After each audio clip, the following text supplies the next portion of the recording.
مثال کے طور پر نماز ہی کو لے لیجئے.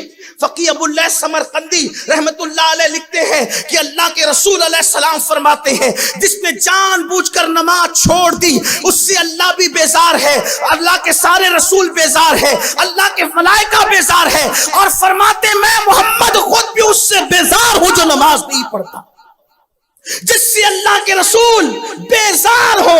بتائیں مجھے اس شخص کو یہ حق کیا ہے کہ ہم رسول اللہ کے, اس کو یہ حق کیا ہے جس سے حضور بیزاری کا اعلان کریں. تو میرے آقا صلی اللہ علیہ وآلہ وسلم کے دیوانوں, گناہ کر کے جنت کا خواب دیکھنا اور جرائم کر کے اللہ کی غیرت پر نگاہ نہ کرنا اور اس سے آنکھیں موند کر کے انسان گناہ پر دلیر ہو, اس کا انجام کیا. تو عرض یہ کر رہا تھا اس دنیا میں اچھے عمل کے لیے آئے ہو, اگر اچھے عمل نہیں کرو گے تو بربادی مقدر بن جائے گی, تباہ کر دیے جاؤ گے, برباد کر دیے جاؤ گے. جہاں گناہ ہے وہاں فنا ہے. عذاب مختلف شکلوں میں آ رہا ہے. کچھ لوگوں کا تو یہ خیال ہے ہم کچھ بھی کریں امت محمدیہ ہے, ہم پر تو عذاب آنے والا ہی نہیں. یہ خیال آپ کا اچھا نہیں. یقیناً یہ بات ہے کہ امت محمدیہ پر اجتماعی طور پر عذاب نہیں آئے گا, یعنی یہ پوری قوم کبھی ایک ساتھ ہلاک نہیں ہوگی, لیکن انفرادی عذاب انسان پہ آ سکتا ہے.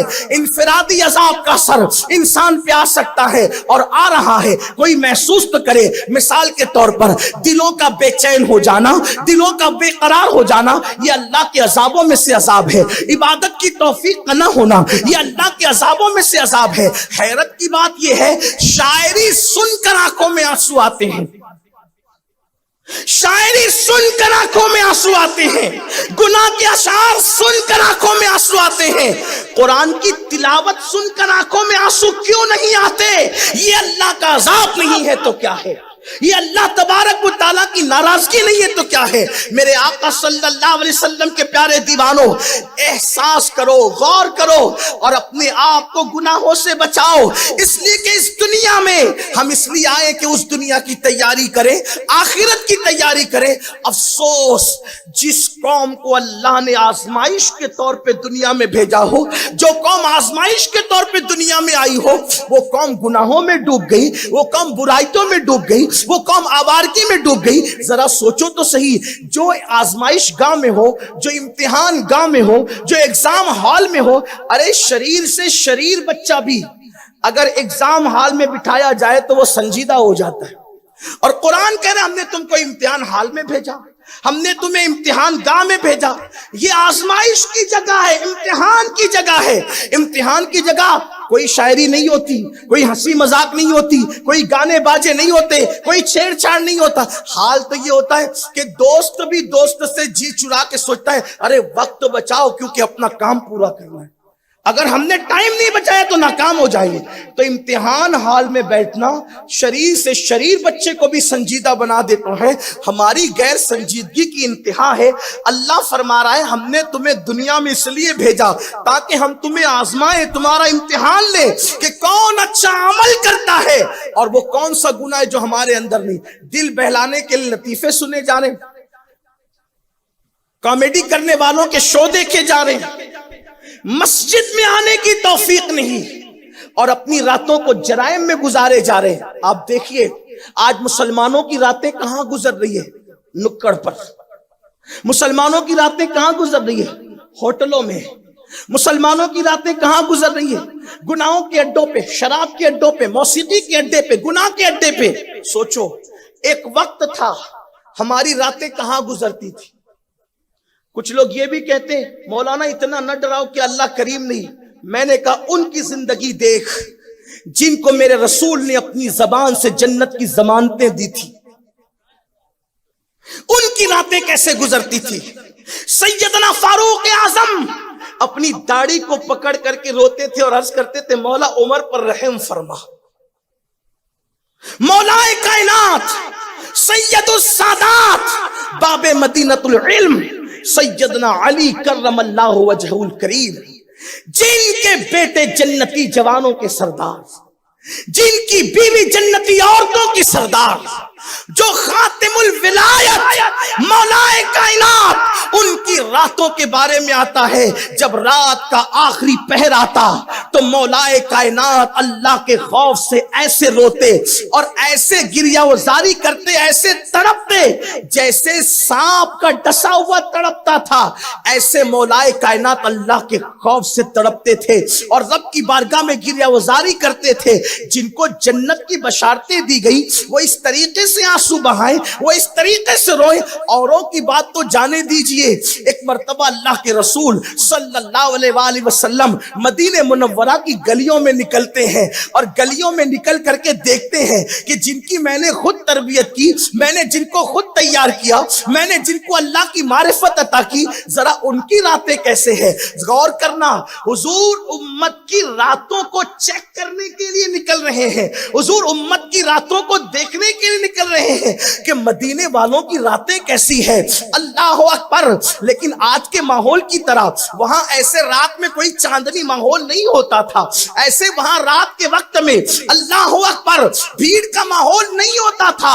اللہ اللہ، صوفیہ فرماتے ہیں جیسے پرندے شام کا انتظار جنگل میں کرتے ہیں کہ سورج غروب ہوگا اور ہم اپنے گھوستوں کی طرف جائیں گے، ویسے وہ اللہ والے شام کا انتظار اس لیے کرتے تھے کہ دن کی مصروفیت سے نجات ملے گی اور ہم مصلی پر آنسوؤں کی سوگات پیش کرنے کے لیے پہنچیں گے۔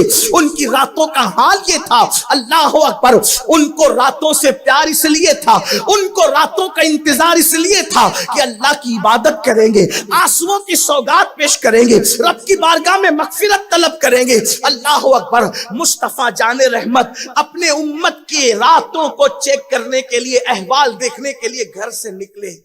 میرا عقیدہ یہ ہے، اشارہ مل رہا ہے حضور امت کی راتوں کو چیک کرتے ہیں۔ عشق مصطفیٰ کا دعویٰ کرنے والوں، اگر حضور ہماری راتیں دیکھ رہے تو حضور کا دل خوش ہوتا ہوگا یا دکھتا ہوگا؟ ہم راتوں کو کیا کرتے ہیں؟ وہ مصلوں کے لیے راتوں کا انتظار کرتے تھے اور ہم گناہوں کے لیے راتوں کا انتظار کرتے۔ ان کو راتیں کم پڑتی تھی اللہ کی عبادت کے لیے اور ہمیں راتیں کم پڑتی ہے گناہ کے لیے۔ کتنا بڑا المیہ ہے۔ جب میری قوم کے نوجوان راتوں کو مصلی پر رو کر گزارتے تھے تب یہ امت غلام نہیں تھی بلکہ آقا تھی، تب یہ امت بھکاری نہیں تھی بلکہ داتا تھی۔ جب میری قوم کے جوان اللہ کی بارگاہ میں آنسوؤں کی سوگات پیش کرتے تھے تو کوئی آپ کو ملک سے نکالنے کی بات نہیں کرتا تھا، لوگ آپ کو اپنے ممالک میں لے جا کر بسانے کی بات کرتے تھے۔ جب تک کہ پاک دامنی ہماری پہچان تھی اس وقت تک لوگ ہمیں عزت کی نگاہ سے دیکھتے تھے، ذلیل نہیں کرتے تھے۔ آج اپنی راتوں کا اندازہ کرو، ہماری راتیں نکڑوں پر، ہوٹلوں پر، اور اب تو الیاذ باللہ فیشن کے نام پر ایسے معاملات چلے ہیں کہ رات رات بھر نوجوان جو سمجھتے کہ یہ گناہ ہے ہی نہیں، کوئی اپنی راتوں کو کلب میں گزار رہا ہے، کوئی اپنی راتوں کو ڈھابے پہ گزار رہا ہے، کوئی اپنی راتوں کو ہوٹلوں پہ گزار رہا ہے۔ میں یہ نہیں کہتا ہوٹل میں کھانے نہ جاؤ، میں یہ نہیں کہتا ڈھابے پہ کھانے نہ جاؤ، لیکن یہ کون سی دانش مندی ہے کہ پوری رات آپ کسی ہوٹل میں گزار دیں، پوری رات آپ کسی ڈھابے پہ گزار دیں، ہنسی مذاق کرتے ہوئے، حقہ پیتے ہوئے، اور وہ بھی آج کل کے نوجوان پتہ نہیں کیا لت لگی ہے حقے کی،